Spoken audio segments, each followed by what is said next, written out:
Kodungallur government taluk ആശുപത്രിയിലെ ENT വിഭാഗം മേധാവി ഡോക്ടർ VI അസീനയെ അലർട്ട് കൊടുങ്ങല്ലൂർ ആദരിച്ചു. ENT ശസ്ത്രക്രിയാ രംഗത്ത് കേരളത്തിൽ ഏറ്റവും കൂടുതൽ ശസ്ത്രക്രിയ നടത്തിയ കൊടുങ്ങല്ലൂർ ഗവൺമെന്റ് താലൂക്ക് ആശുപത്രിയിലെ ENT വിഭാഗം മേധാവി ഡോക്ടർ VI അസീനയെ ഹോസ്പിറ്റൽ സൂപ്രണ്ടിന്റെ സാന്നിധ്യത്തിൽ അലർട്ട് കൊടുങ്ങല്ലൂർ ആദരിച്ചു. CC അനിത അധ്യക്ഷത വഹിച്ച യോഗത്തിൽ അഡ്വക്കേറ്റ് അബ്ദുൽ ഖാദർ കണ്ണെഴുത്ത് ഉദ്ഘാടനം നിർവഹിച്ചു. PS സീതി മാസ്റ്റർ മുഖ്യപ്രഭാഷണം നടത്തി. സംസ്ഥാനത്തെ ഏറ്റവും കൂടുതൽ ENT സർജറി നടത്തി നമ്മുടെ പ്രദേശത്തിൻ്റെ അഭിമാനമായി മാറിയ ഡോക്ടർ അസീന അവർകളെ ആദരിക്കാനാണ് നമ്മളോട് കൂടിയിട്ടുള്ളത്. തീർച്ചയായിട്ടും നിർവൃതിയുടെ ആടക നിമിഷങ്ങളെന്നൊക്കെ പറയാവുന്ന ശുഭമുഹൂർത്തമാണ്. ഡോക്ടറുടെ വിലപ്പെട്ട സമയത്തിനുള്ളിൽ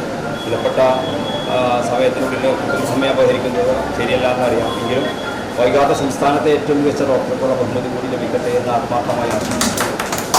ഈ ശുഭമുഹൂർത്തത്തിനായിട്ട് ഇതിനെ എല്ലാവർക്കും ഡോക്ടർ എഡ്യൂക്കേഷൻ അസോസിയേഷൻ്റെ ചീഫ് കോർഡിനേറ്റർ PH റഹീം, വിനോദ് കക്കറ, അബ്ദുൾ റഹ്മാൻ കുട്ടി എന്നിവർ ആശംസകൾ നേർന്നു.